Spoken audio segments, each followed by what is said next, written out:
Did you know that in 1992, FBI agents discovered dozens of living human-animal creatures in a secret basement laboratory?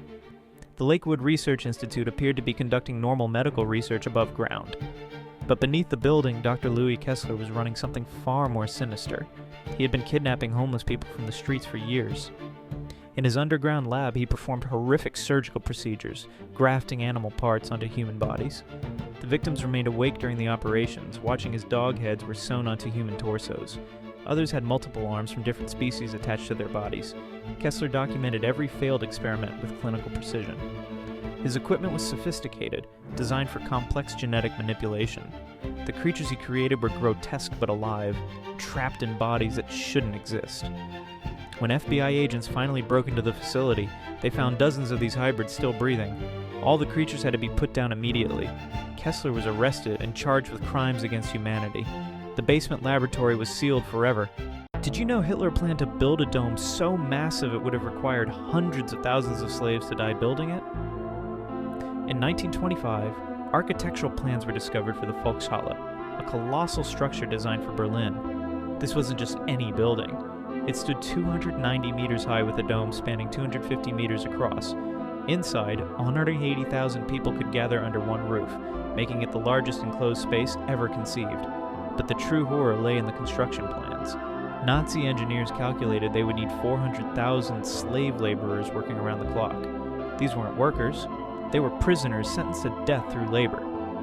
The plan was simple. Work them until they collapsed and then replace them. Massive stone quarries would consume thousands weekly from exhaustion and cave-ins. Construction sites would become open graves where bodies were simply built over. The estimated death toll reached 600,000 human beings. Hitler's monument to power would literally rise from a foundation of corpses.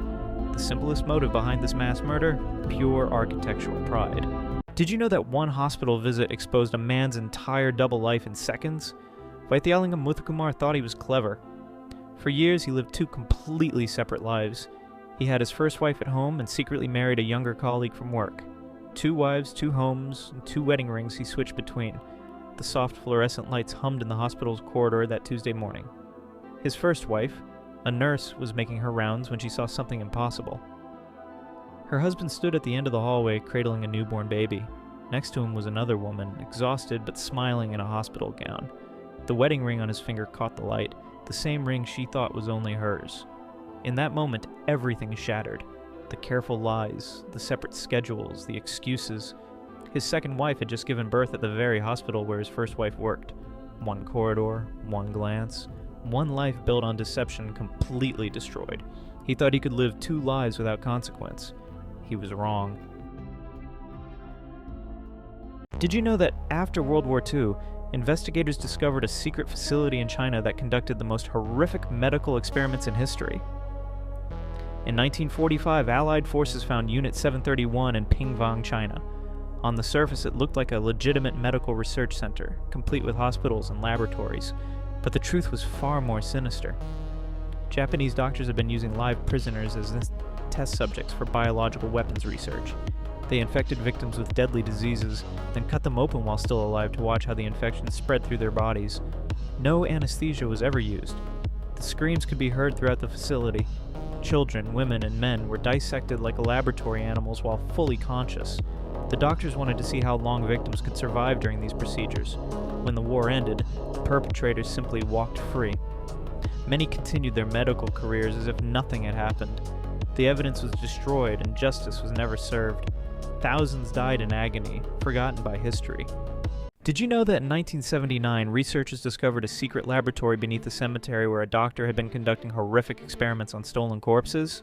For 12 years, Graceland Cemetery in Chicago appeared completely normal to visitors paying respects to their loved ones. But beneath their feet, Dr. Ursula Kemper had built a massive underground facility filled with surgical equipment and electrical devices. She would wait for fresh burials, then dig up the bodies under cover of darkness. Hidden tunnels connected grave sites directly to her laboratory below. Inside, she dissected corpses and injected them with unknown chemicals, documenting every gruesome detail. But dissection wasn't enough. She began using electrical currents to try bringing the dead back to life. She stitched together body parts from different corpses, creating twisted combinations of the human remains. When investigators finally found her lab, they discovered dozens of mutilated bodies. Some were still twitching from electrical stimulation, their limbs jerking unnaturally. Kemper had turned sacred burial ground into a house of horrors. The doctor was arrested, but the images haunted investigators forever. Did you know that in 1983, police discovered an entire apartment building had been turned into a torture factory? The Windsor Arms in Detroit looked like any normal apartment complex where families lived their daily lives. But landlord Isaiah Welch had secretly rebuilt 12 units with soundproof walls and hidden cameras watching every corner. He targeted the most vulnerable tenants, elderly residents, and single mothers who wouldn't be missed quickly. Welch poisoned the water supply with drugs, making victims weak and confused before dragging them to his modified apartments. These rooms contained torture devices built directly into the walls and floors, designed to keep people alive for weeks. He recorded every scream, every plea for help, documenting their suffering in detailed photographs and audio tapes. When police finally broke down the doors, they found 47 decomposing bodies in various stages of mutilation. The torture equipment was still running, still operating on automatic timers. Welch had turned an entire building into his personal killing machine, claiming victims for over 3 years. He was caught trying to flee with boxes of dirt and his recorded evidence. Did you know that in 1983, police discovered an entire apartment building had been turned into a torture factory? The Windsor Arms in Detroit looked like any normal apartment complex where families lived their daily lives. But landlord Isaiah Welch had secretly rebuilt 12 units with soundproof walls and hidden cameras watching every corner. He targeted the most vulnerable tenants, elderly residents, and single mothers who wouldn't be missed quickly. Welch poisoned the water supply with drugs, making victims weak and confused before dragging them to his modified apartments. These rooms contained torture devices built directly into the walls and floors, designed to keep people alive for weeks. He recorded every scream, every plea for help, documenting their suffering in detailed photographs and audio tapes. When police finally broke down the doors, they found 47 decomposing bodies in various stages of mutilation. The torture equipment was still running, still operating on automatic timers. Welch had turned an entire building into his personal killing machine, claiming victims for over 3 years. He was caught trying to flee with boxes of dirt and his recorded evidence. Did you know that in 1987 a doctor was found living inside hospital walls while secretly operating on coma patients? Dr. Stephen Hatfield had been hiding in the Cleveland Clinic's ventilation system for 8 months. During the day, the hospital ran normally. Nurses checked on patients, families visited loved ones. But at night, something horrible was happening.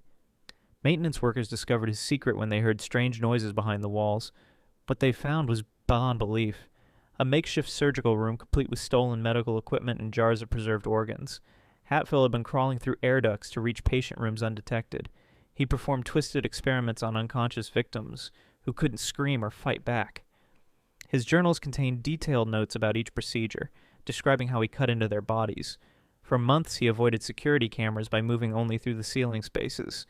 When authorities searched his hidden laboratory, and they found evidence of his crimes, 23 coma patients had been butchered while their families prayed for recovery. None of them ever knew what happened in those dark hours. Did you know that in 1932, America's most beloved hero lost his baby in a crime that changed everything? Charles Lindbergh Jr., son of the famous aviator, vanished from his second-floor nursery on a quiet March evening.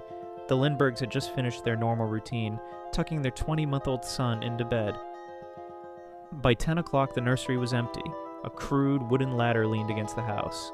Then came the ransom note, demanding $50,000 in broken English handwriting. The entire nation held its breath as 100,000 police officers joined the massive manhunt. Newspapers sold millions of copies daily. Everyone wanted updates on the crime of the century. 2 years later, Bruno Hauptmann bought gas with marked bills from the ransom money. The evidence was overwhelming. The handwriting matched perfectly. His trial became a media circus, with reporters fighting for courthouse seats. Hauptmann died in the electric chair, still claiming innocence. This single case created federal kidnapping laws and revolutionized criminal investigation forever. One missing child changed American justice. Did you know the world's most secure diamond vault was completely emptied over a single weekend? In February 2003, security guards at Antwerp's Diamond Center discovered something impossible. The vault, protected by 10 layers of security, was wide open and stripped bare. For 2 years, Leonardo Notarbartolo had posed as a legitimate diamond merchant, renting an office in the building. He studied every camera, every sensor, every guard rotation. His crew spent months mapping heat detectors and motion sensors that protected over $100 million in diamonds. Over 27 hours, they dismantled each security layer one by one. They bypassed the magnetic field barrier, fooled the infrared sensors, and cracked the vault door. Inside, they opened 123 safety deposit boxes, stuffing diamonds into garbage bags. They escaped without triggering a single alarm. But 3 days later, police found discarded sandwich wrappers in the woods. DNA evidence led them straight to Notarbartolo, the perfect heist undone by leftover lunch. Did you know that 4 pensioners pulled off the largest heist in English history using nothing but drills and walking sticks?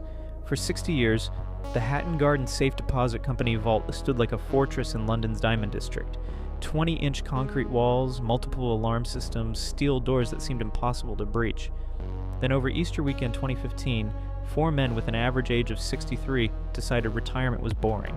They hauled heavy drilling equipment down a narrow elevator shaft like they were fixing a kitchen sink. For 3 straight days, they bored through concrete that had protected millions for decades. The sound of drilling echoed through empty hallways while the city celebrated Easter. One by one, they cracked open 73 safety deposit boxes, stuffing 14 million pounds worth of diamonds and cash into duffel bags. Career criminals who should have been playing chess in the park instead became legends. But CCTV cameras caught everything.